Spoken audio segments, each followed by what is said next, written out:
Hello students, welcome to ATP Star, the super learning platform. I am your Anushka ma'am और आज ma'am आपके लिए analysis ले आई है chemical bonding and periodic properties chapter का. Yes, तो इनसे रिलेटेड किस टाइप के क्वेश्चंस विद में आ सकते हैं, कैसे कैसे हमें उनको प्रैक्टिस करना है, वो सब चीज़ों की बात हम इनके पूरे कंप्लीट डिस्कशन में करेंगे. आज एक क्विक एनालिसिस करने वाले हैं हम पीरियोडिक प्रॉपर्टीज चैप्टर से किस किस टाइप के क्वेश्चंस आने की प्रोबेबिलिटी रहती है. जो मैम ने एनालाइज किया है वो आपके साथ शेयर करेंगी एंड ऑल्सो केमिकल बॉन्डिंग. अगर हम पीरियोडिक प्रॉपर्टीज और केमिकल बॉन्डिंग की बात करें तो माय डियर स्टूडेंट्स, ये दो ऐसे चैप्टर्स हैं आपके जो आपकी इनऑर्गेनिक केमिस्ट्री का बेस है. यस, अगर आपको पीरियोडिक प्रॉपर्टीज नहीं क्लियर है तो आप ब्लॉक केमिस्ट्री नहीं समझ पाएंगे. क्या ट्रेंड्स होते हैं आयनिक आयनाइजेशन एनर्जी का, इलेक्ट्रॉन गेन एंथैल्पी का, एटॉमिक साइज का, डेंसिटी का, ये सब अगर हमें इनके ट्रेंड्स नहीं पता है, रीजन क्या है कि इनके ट्रेंड्स इस तरीके से होते हैं, इन सब की अगर नॉलेज नहीं है तो ब्लॉक केमिस्ट्री को एक्सेल करना बहुत मुश्किल हो जाएगा. राइट? यस, तो यानी कि ये दो चैप्टर्स आपके बेस बिल्डिंग चैप्टर्स हैं. अगर आप केमिकल बॉन्डिंग की बात करेंगे तो hybridisation is must my dear students. किसी भी चीज में अगर आप देखोगे, कोई भी ब्लॉक केमिस्ट्री की बात कर लो, हर जगह मॉलिक्यूल्स हैं और उन मॉलिक्यूल्स की ज्योमेट्री बहुत ज्यादा इंपॉर्टेंट है और वो आपको केमिकल बॉन्डिंग में ही समझ आएगी. राइट? यस, तो यानी कि ये दो चैप्टर्स ऐसे चैप्टर्स हैं जिनको आप मिस करना बिल्कुल अफोर्ड नहीं कर सकते हैं और इनसे डायरेक्ट क्वेश्चंस आते हैं बहुत सारे. तो चलिए उसी की डिस्कशन करते हैं कि किस किस टाइप के क्वेश्चंस आने की प्रोबेबिलिटी रहती है. राइट? तो अगर हम फर्स्ट टाइप ऑफ क्वेश्चंस देखें तो ये आपका, हम यहाँ पर चैप्टर्स लिखते रहेंगे बिकॉज मिक्स एंड मैच आते हैं. तो यहाँ पर अगर हम देखें तो ये आपका पीरियोडिक प्रॉपर्टीज का फर्स्ट टाइप हो गया है, जिसके अंदर अगर आप देखोगे तो एसिडिक स्ट्रेंथ पूछा गया है. अब आपको यहां से ये समझना है कि यार ये सब ऑक्साइड्स हैं, तो मेटल के ऑक्साइड्स कौन सा ट्रेंड दिखाते हैं. अगर आप मेटल के ऑक्साइड्स की बात करते हैं तो वो एसिडिक होते हैं कि बेसिक होते हैं नेचर के अंदर. राइट? उसी तरह से आप मेटल ऑक्साइड्स की बात करेंगे, नॉन मेटल ऑक्साइड्स की बात करेंगे, न्यूट्रल जो होते हैं उनके ऑक्साइड्स की बात करेंगे. तो बेसिकली कितने टाइप के ऑक्साइड्स होते हैं और वो एसिडिक होते हैं, बेसिक होते हैं, वो ट्रेंड कैसे आता है, उससे रिलेटेड क्वेश्चंस आते हैं. तो ये नॉलेज होना पीरियोडिक प्रॉपर्टीज में बहुत इंपॉर्टेंट है. ठीक है, ये तो आपको एक पर्टिकुलर टाइप ऑफ ऑक्साइड्स दे दिया. हो सकता है कि आपको ऑक्साइड्स दे दे और पूछ ले कि ये न्यूट्रल है, एसिडिक है या बेसिक है. तो आपको ये सब तरह के क्वेश्चंस करने की बिल्कुल आपको प्रैक्टिस चाहिए. राइट? यस, तो इस टाइप ऑफ क्वेश्चंस में इस तरह से आपसे क्वेश्चंस पूछे जा सकते हैं. चलो आगे बढ़ते हैं. नेक्स्ट अगर हम देखें तो यहाँ पर क्या देख रहे हैं, हाइब्रिडाइजेशन हमसे पूछी हुई है. तो ये आपका केमिकल बॉन्डिंग का टाइप है. यस, तो यानी कि केमिकल बॉन्डिंग में जो सबसे डायरेक्ट क्वेश्चन होता है वो होता है हाइब्रिडाइजेशन निकालना, जिसमें आप स्टेरिक फैक्टर निकालते हैं और स्टेरिक फैक्टर से आप हाइब्रिडाइजेशन फाइंड आउट करते हैं.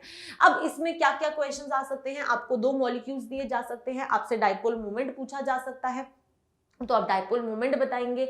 यहाँ पर आपको पूरी हाइब्रिडाइजेशन और अगर उनकी ज्योमेट्री नहीं पता है तो फिर आप नहीं बता पाएंगे. राइट? इस तरह के एक रिएक्शन दे देंगे और पूछ लेंगे कि किस हाइब्रिडाइजेशन से किस हाइब्रिडाइजेशन में जा रहा है, या फिर पूछ लेंगे कि यार ट्राइगोनल प्लानर या टेट्राहेड्रल कौन से मॉलिक्यूल की ज्योमेट्री है. तो ये सब चीजें आपको सिर्फ तभी पता होंगी जब आपको हाइब्रिडाइजेशन निकालना आता है. वो कॉन्सेप्ट आपका बिल्कुल क्लियर है. राइट? यस, तो इस टाइप के क्वेश्चंस आपके इसके अंडर कवर होते हैं. नेक्स्ट अगर हम यहाँ पर देखें तो यहाँ पर आपके सामने किलेट्स of xenon with water, the nature of bonding between. Yes sir, chemical bonding, ये आपका केमिकल बॉन्डिंग का सेकंड टाइप है, जिसके अंदर आपसे ये पूछा जाता है कि different types of bonds, covalent bond, ionic bonding, ये जो सारी बॉन्डिंग होती है, coordinate bonding, dipole interaction, dipole ion interaction, ये सब जो इंटरैक्शंस आपको बताए गए हैं ये सबसे रिलेटेड क्वेश्चंस आते हैं. आपको हो सकता है कि एक मॉलिक्यूल दे दे और पूछ ले कि इसके बीच में कौन सी इंटरैक्शन पॉसिबल है, हाइड्रोजन बॉन्डिंग स्ट्रॉन्ग है या कौन सी बॉन्डिंग स्ट्रॉन्ग है, ट्रेंड ऑफ बॉन्डिंग की बॉन्डिंग स्ट्रेंथ का ट्रेंड आपसे पूछा जा सकता है, कौन सा मॉलिक्यूल पोलर है कौन सा नहीं है. तो इस टाइप के क्वेश्चंस आपसे इसके अंडर पूछे जा सकते हैं। तो इस तरह की प्रैक्टिस आपको होना बहुत ज्यादा जरूरी है। राइट, क्लियर है? आई होप यहां तक कोई प्रॉब्लम नहीं है। सारे के सारे टाइप्स ऑफ बॉन्ड्स जो हैं वो आपको बिल्कुल क्लियर होने चाहिए। आगे बढ़ते हैं। नेक्स्ट अगर हम देखें तो हमें डाइपोल मोमेंट, इसकी हम डिस्कशन कर चुके हैं। केमिकल बॉन्डिंग में ही हाइब्रिडाइजेशन आती है तो डाइपोल मोमेंट निकालना आता है। हाइब्रिडाइजेशन से क्वेश्चन आएगा तो पूछ लेंगे कि इसका डाइपोल मोमेंट क्या है। तो इस टाइप के क्वेश्चन बहुत ज्यादा पूछे जाते हैं, बार बार आपसे इस तरह के क्वेश्चंस पूछे गए हैं। बिटसैट 2019 का ये क्वेश्चन है और हर साल ऐसे क्वेश्चंस आने की प्रोबेबिलिटी रहती है। तो आई होप आप इस पार्ट को जरूर कवर करेंगे। डाइपोल मोमेंट निकालना is not a big thing. अगर आपको हाइब्रिडाइजेशन निकालनी आती है तो आप डाइपोल मोमेंट से रिलेटेड हर एक क्वेश्चन को क्लियर कर सकते हैं। हो सकता है कि आपको ज्योमेट्री दे दे और पूछ ले कि इनमें से कौन सा नॉन पोलर है, किसका डाइपोल मोमेंट 0 है, या फिर ऐसा कौन सा है जो ऑड है। हो सकता है कि 3 का डाइपोल मोमेंट हो, 1 का ना हो सकता है कि तीन मॉलिक्यूल्स ऐसे दिए हो जिनका कोई डाइपोल मोमेंट नहीं है और एक ऐसा हो जिसका डाइपोल मोमेंट है। एक बहुत बड़ा एग्जांपल NH3 और NF3 के डाइपोल मोमेंट को कंपेयर करने पे क्वेश्चन आता है। तो वो सारी चीजें आपको क्लियर होंगी तभी तो आप इस टाइप के क्वेश्चंस कर पाएंगे। यस, तो ये क्लियर करना जरूरी है। परफेक्ट, आगे बढ़ते हैं। नेक्स्ट अगर हम देखें तो which of the following element has highest ionization enthalpy. Yes, आपके ionization enthalpy, electron gain enthalpy, electronegativity, ये सब ट्रेंड्स के ऊपर रिलेटेड क्वेश्चंस आपसे पूछे जाते हैं। मुलिकन स्केल, पॉलिंग स्केल, इनसे आप इलेक्ट्रोनेगेटिविटी कैसे कैलकुलेट करते हैं ये आपसे पूछा जाता है। ट्रेंड पूछ लिया जाएगा कि ये आपके एटम्स है। राइट, करेक्ट, इंक्रीजिंग ऑर्डर या डिक्रीजिंग ऑर्डर आप बताओ आयनाइजेशन एंथैल्पी का या फिर इलेक्ट्रॉन गेन एंथैल्पी का। राइट, ऐसे पूछा जा सकता है फ्लोरीन और क्लोरीन में से किसकी इलेक्ट्रॉन गेन एंथैल्पी ज्यादा है, किसकी कम है। तो ये इस तरह के ट्रेंड्स जो हैं वो आपसे पूछे जाते हैं। जो एक्सेप्शनल बिहेवियर दिखाते हैं उनसे रिलेटेड क्वेश्चंस तो आने की प्रोबेबिलिटी सबसे ज्यादा रहती है। तो ये आपका पीरियोडिक प्रॉपर्टीज में कवर होगा। राइट, यस, तो आई होप आप इस तरह के क्वेश्चन जरूर कर पाएंगे। तो इस तरह से आपको प्रैक्टिस करनी है जब आप ये सारे ट्रेंड्स पढ़ेंगे। राइट, इससे रिलेटेड क्वेश्चंस हम अपने सेशन में करेंगे, सो डोंट वरी। बट अभी आपको एटलीस्ट क्लियर होना चाहिए कि आपको इस चैप्टर को पढ़ना किस तरह से है। राइट, परफेक्ट, आगे बढ़ते हैं। नेक्स्ट अगर हम देखें तो which of the following is paramagnetic. Again this is from your chemical bonding. Yes, तो यहाँ पर अगर हम यहाँ पर देखें तो पीरियोडिक प्रॉपर्टीज केमिकल बॉन्डिंग किसी में भी ये पूछ लिया जाता है। बेसिकली है क्या, दैट पैरामैग्नेटिक आपको पूछा है तो बेसिकली आपको क्या आना चाहिए, आपको इलेक्ट्रॉन्स फिल करने आने चाहिए। राइट, अब जिसमें इलेक्ट्रॉन जो है आपके अनपेयर्ड हैं तो वो आपका पैरामैग्नेटिक हो जाएगा, दूसरा आपका डायमैग्नेटिक हो जाएगा। तो इस तरह के क्वेश्चन पूछ लिए जाते हैं।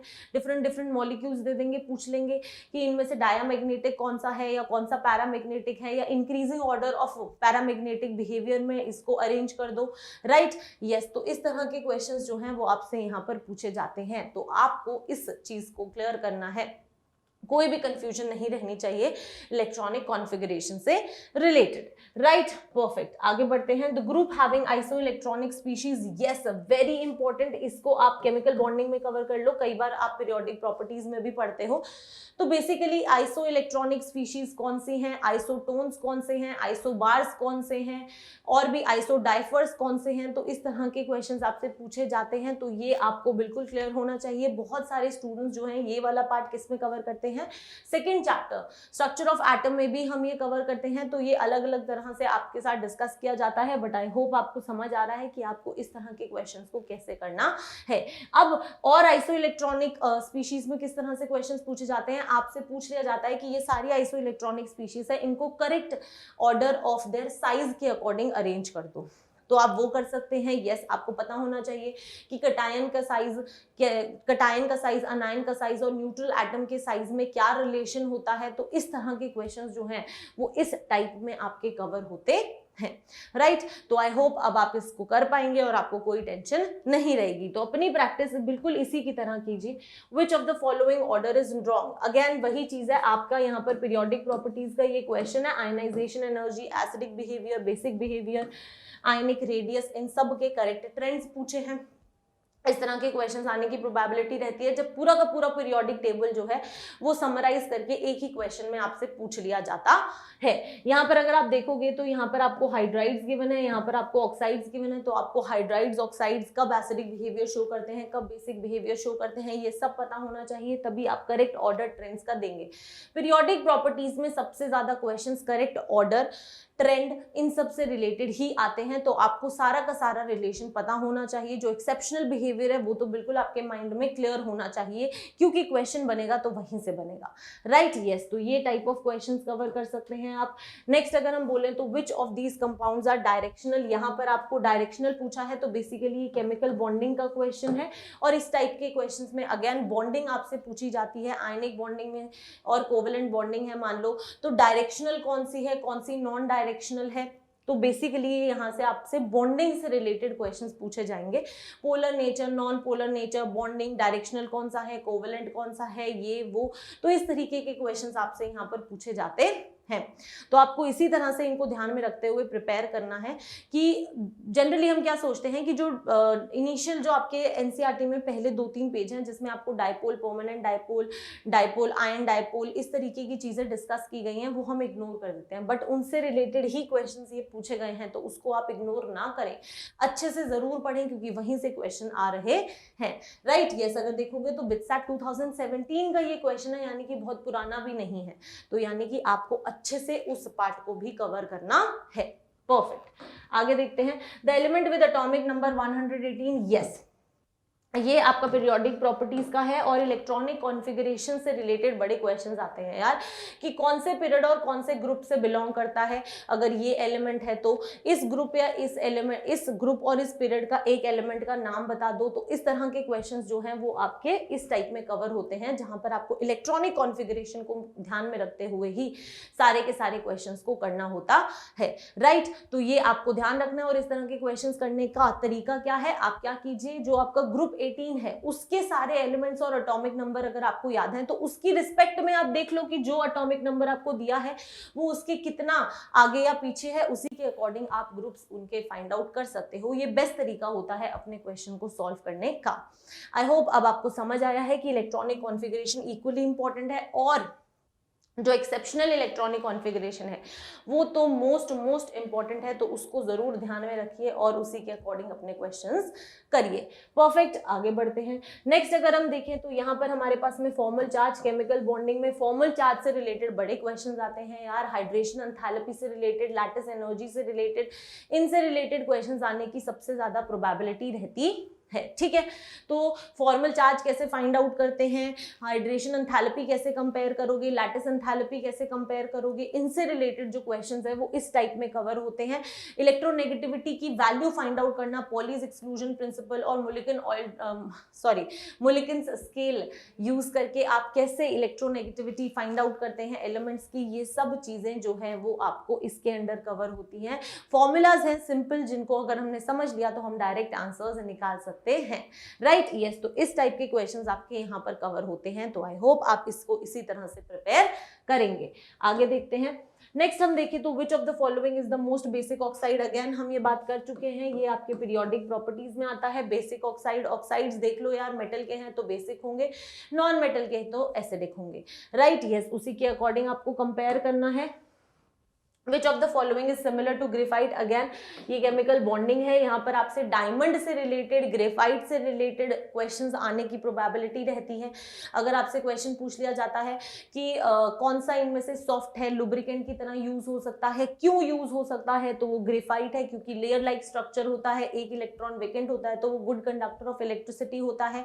तो इस तरह के क्वेश्चन जो हैं वो आपके यहाँ पर आपसे पूछे जाते हैं। जो स्ट्रक्चर रिलेटेड क्वेश्चन होते हैं, अगर आप डायमंड के कार्बन की बात करेंगे तो वो टेट्राहेड्रली अरेंज्ड होता है, लेकिन ग्रेफाइट में एक इलेक्ट्रॉन जो होता है वो फ्री होता है, जिसकी वजह से वो गुड कंडक्टर ऑफ इलेक्ट्रिसिटी होता है, राइट। यस, तो इस तरह के क्वेश्चंस जो हैं वो यहाँ पर कवर किए जाते हैं, जिसमें आपको स्ट्रक्चर की नॉलेज होनी चाहिए, तभी आप इस तरह के क्वेश्चंस को कर पाएंगे, राइट। परफेक्ट, बाकी प्रैक्टिस तो हम करेंगे। अब अगर हम यहाँ पर देखें तो नेक्स्ट जो है वो आपका बकमिंस्टर फुलरिन से रिलेटेड क्वेश्चंस आते हैं। यस, इससे रिलेटेड आपसे बहुत सारे अलग अलग तरह के क्वेश्चंस पूछे जाते हैं। तो आपको इसके बारे में कंप्लीट नॉलेज होनी चाहिए, राइट। यस, तो इससे रिलेटेड क्वेश्चन आने की प्रोबेबिलिटी रहती है कि बकमिंस्टर फुलरीन क्या है, बकमिंस्टर फुलरीन का फॉर्मूला क्या होता है, तो ये सब चीजें आपको क्लियर होनी चाहिए। ये कुछ स्ट्रक्चर्स हैं जिससे रिलेटेड आपसे क्वेश्चंस पूछे जाते हैं, राइट। तो आई होप ये आपको क्लियर हो गया होगा, आप इसे सॉल्व कर सकते हैं। आगे अगर हम देखें तो अगेन सिमिलर ट्रेंडिंग के ही क्वेश्चंस हैं। अगर हम उसकी बात करें तो वो केमिकल बॉन्डिंग का क्वेश्चन है। नेक्स्ट अगर हम यहाँ पर देखें तो पीरियोडिक प्रॉपर्टीज अगर आप देखोगे तो एसिड्स की करेक्ट स्ट्रेंथ आपसे पूछी है, तो जो जितना इजीली H+ लूज कर पाएगा वो उतना ज्यादा एसिडिक होगा, राइट। तो आपको इसी ऑर्डर को यूज करते हुए acidic strength, basic strength, bond dissociation energy, अगर आप बॉन्ड की बात कर रहे हो तो जितना ज्यादा बॉन्ड ऑर्डर उतनी ज्यादा बॉन्ड स्ट्रेंथ होगी, राइट। तो ये सारी चीजें आपको तभी क्लियर होंगी जब आप पीरियोडिक प्रॉपर्टीज को बिल्कुल क्लियर करके बैठे हैं। उसके सारे कॉन्सेप्ट जब आपको क्लियर होंगे तभी आप इस तरह के ट्रेंड्स को आंसर कर पाएंगे।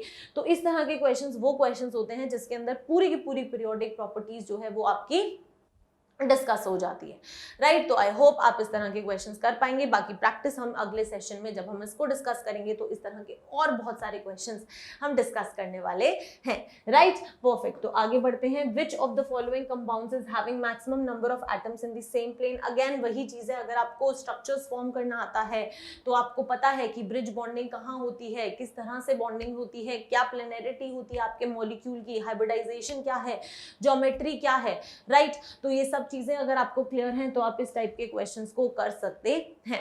Perfect, yes. तो इस तरह के क्वेश्चंस आते हैं, स्ट्रक्चर्स, उनकी प्लेनरिटी, यहाँ पर आपको इन सब के स्ट्रक्चर्स पता होने चाहिए और इस क्वेश्चन को हम बहुत डिटेल में डिस्कस करेंगे। ये बहुत इंपॉर्टेंट क्वेश्चन है, इस एक क्वेश्चन से आप 5 अलग अलग क्वेश्चन सॉल्व कर सकते हैं, राइट। यस, तो ये बहुत अच्छा टाइप ऑफ क्वेश्चन है जो आपके हर एक कॉन्सेप्ट को क्लियर कर देगा, राइट। परफेक्ट, तो ये बस आज का सेशन यही हो गया है खत्म, क्योंकि केमिकल बॉन्डिंग और पीरियोडिक प्रॉपर्टीज से रिलेटेड जिस टाइप के क्वेश्चंस आते हैं वो मैंने आपके साथ डिस्कस किए, मैंने बताया आपको। आप ट्राई कीजिए, अगर आपको नहीं क्लियर हुए हैं तो दोबारा से इस वीडियो को देखो और हर एक क्वेश्चन को खुद से आंसर करने का ट्राई करो।